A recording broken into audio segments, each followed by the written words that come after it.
Hey guys, welcome back to another video. I'm really excited because today I have just a couple more super easy Dollar Tree Christmas home decor items to share with you. Super easy DIYs, anybody can do them. Let's get started.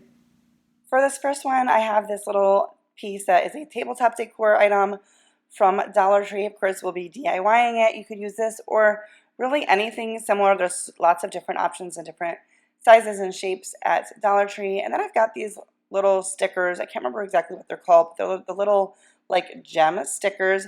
These ones are in a strip. They're like all connected, but you can easily cut them. And I'm just going to place them around the perimeter of the item, and I'm just following the line that's there because I thought, well, that's there. It'll help me make sure everything's even. But obviously, if yours doesn't have that, you don't need to.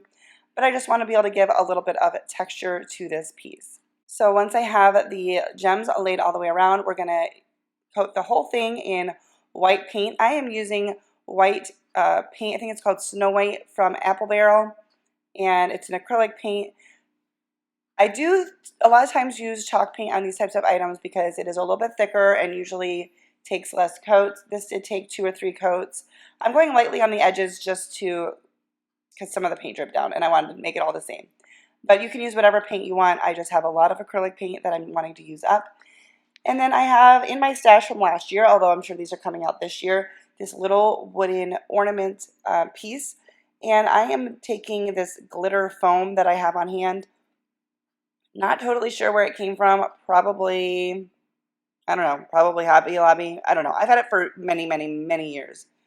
And I cut that out to fit the back of the ornament, and then I'm using this gold metallic paint, I think it was from Folk Art, to paint the top of this ornament.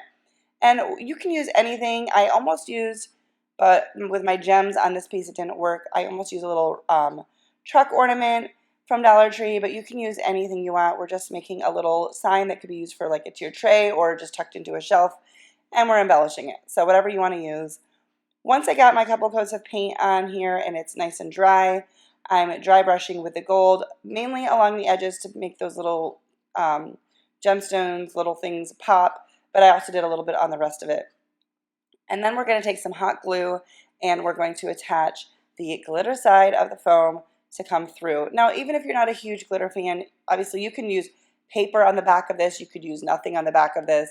But I don't mind glitter for Christmas time. I feel like all the pretty lights kind of glisten off of the glitter, so I don't mind it. And then I am just going back in and doing a little paint on the edge with the gold because from the side you'd be able to see the red foam, and I just wanted to change that. So now I'm using a good amount of hot glue and we're going to attach this on the piece. I decided to put mine at like a little bit of an angle, but do it however you want. Like I said, you may not even use an ornament. You can use any embellishment, but just wanting to give you some ideas. And then I have these little bows. They're also from Dollar Tree. And I'm just cutting off the little twist tie in the back and using some hot glue and attaching that to the top. And then last but not least, this is not required at all, but I'm taking some pretty like Christmassy scrap paper to cover the back. The back on this does not look bad. You could leave it, you could paint it, you could go all out and make it a true double-sided one, but I'm just covering it with this paper using some hot glue to attach that, but you can do that however you want. And then you can either use the sandpaper technique to trim off the edges, or I used a cutting tool, whatever you want to do. And here's how it looks all finished up. I just love it. I think it's really cute. Like I said, do anything you want with this. Perfect for a little tiered tray or to just tuck in with some of your other decor. And you can really personalize it and do whatever you want with it. Next up, I've got a couple of these metal wreath forms. They come in a 2-pack from Dollar Tree. I never do wreaths, but I bought these. I've got this ribbon from Dollar Tree, and I was going to make some little wreaths for my home. And before I do anything, I'm just taking some floral wire, and I'm attaching it on the back side on the middle piece. And I'm doing this beforehand because I think this will be an easy way to attach it, but it's totally your call. You could just glue on some twine at the end or whatever. But I'm just going to twist that floral wire together and then trim the edge, and I'm going to put a little dab of hot glue on the end just so that I don't have a short or a sharp piece to scratch up any of my decor when the time comes. I planned to do 2 of these wreaths, but I used too much ribbon on the first one. This ribbon was a little bit stiffer than I had expected, and I really don't do this type of thing ever, so I wasn't sure how to do it. So I ended up not having enough ribbon to complete my second one. Luckily, Dollar Tree still carries this ribbon, so I'm going to pick up some more to make 2 of these. But I wasn't sure. It didn't feel like it was laying right because the ribbon was just a little bit stiffer. But then I was like, let me just move forward with it and see how it comes out. And it actually worked just fine. So just in case, you get yourself in the same position with a stiff ribbon, just keep going and see what it looks like, and it looks just fine. I did not hot glue along the way. I just hot glued really at the beginning and the end, and I'm just overlapping it. I did not need to overlap it as much as I did, and like I said, that made it so that I couldn't do 2 of these little frames, so keep that in mind. But I'm just going to continue just kind of holding it with my one hand as I wrap it around. And of course I've seen these done before, but I've just never done them. I never do wreaths ever. But I wanted some of these little ones to kind of add on to some of my existing home decor that I could just kind of add on for Christmas. So what I'm doing is on the back, and I'm going to try to show it to you. I don't know how easy it'll be to see, but I'm just kind of hot gluing this down, but making sure I'm keeping the little metal loop that we already created sticking out. So I'm trying to show it to you here. It's kind of hard to see, but it's peeking out there on the back, so it'll be really easy to hang up. And I'm pulling out stuff from my stash. These pine cones I did pick up from the Dollar Tree or Dollar General this year. And then the vase filler and the bells, those are from Dollar Tree previous years, the little green ties. But those are available again this year. And I think they're pretty much available every year or at any craft store. So I'm starting with some Dollar Tree twine, and I'm just stringing on my little bells. The opening is really small, so I know that you can like take tape and wrap that around to create a tight end, but I was afraid that would be too thick, so I just kept trimming the end of the twine and feeding it through, and I got 3 bells on there. And now I'm taking a green, I think they're just called greenery ties or something, from Dollar Tree, and cut it into 4s. And we're just going to make ourselves a little piece here. You could just use an actual floral pick and cut that apart, but as I've said in my other video, and maybe in this video, I'm trying to use up stuff in my stash. So I wanted to just show you that you could use stuff that you either have on hand or anything. If you missed the good picks at Dollar Tree, you can use other stuff. So I'm tying a little knot on the end of this, and I'm going to put a little dab of hot glue just to make sure the knot doesn't come undone. Sorry, that's not in frame, but that's what I'm doing there. And then I'm just going to hot glue another bell on the end because I just didn't like the way it looked with the 3. And then I'm just putting a little bit of hot glue, putting that string down. We'll trim that in a second. We're going to hot glue the pine cone. I love these pine cones from Dollar General. They come in a 12-pack or 10-pack, and they have them with a like frosted look and some without. They're little ornaments, but they're great for all sorts of reasons. And then I'm just going to hot glue on these little embellishments, I think it's called vase filler. And there you have it. There is my wreath. I can't wait to hang those up. I know right where I'm putting them. I just got to make a second matching one. And I guess it needs to get a little closer to Christmas before I hang them up. So for this next one, I have this little wall decor from the Dollar Tree and a little glass candlestick. So I took off the little hardware from the back, and I wanted to scrape off family here.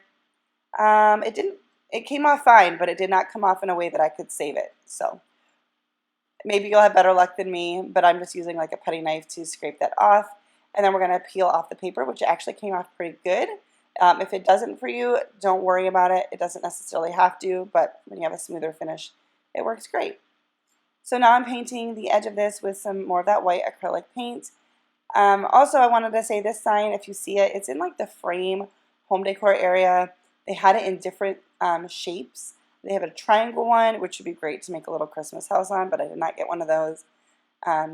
Anyways, it's just a round sign. You could use different, I know in the seasonal decor they've had round signs before as well, so you could use one of those. And I'm just cleaning my candlestick with some rubbing alcohol and then painting it with acrylic paint. Let it thoroughly dry in between coats.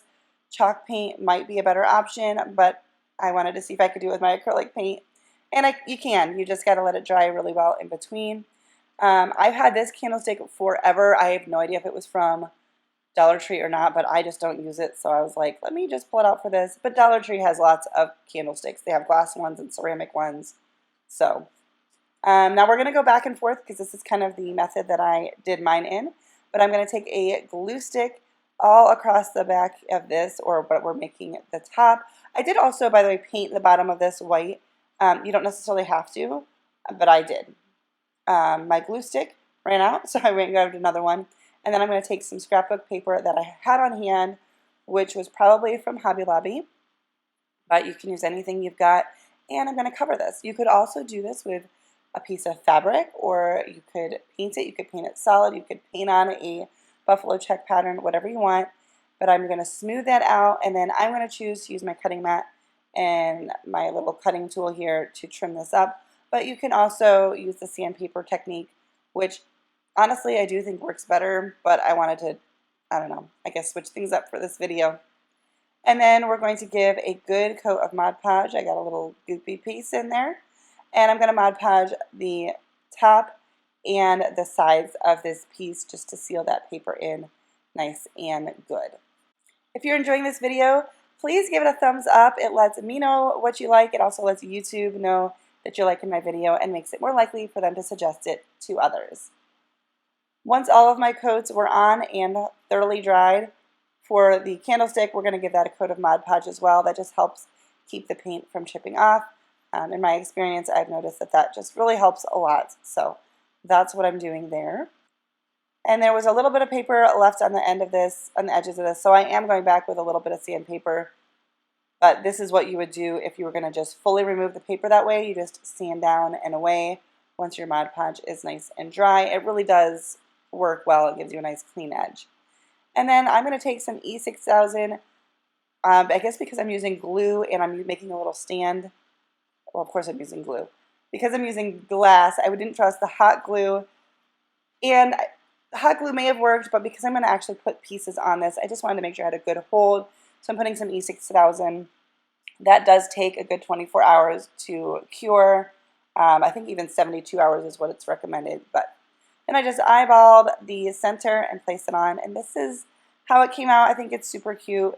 And it'll just be kind of a nice little riser to add a little bit more detail as I decorate. You could easily use this all year round if you wanted as well, and even the fall, but I did make it for Christmas. Well, that's going to do it for today's video. If you liked it, once again, don't forget to give it a thumbs up. That helps me and my channel out so much, perhaps more than you know, unless you understand a little bit of how YouTube works, but it really does help me out. Subscribe if you are new so that you don't miss out on my future videos, and I'll see you next time. Bye, guys.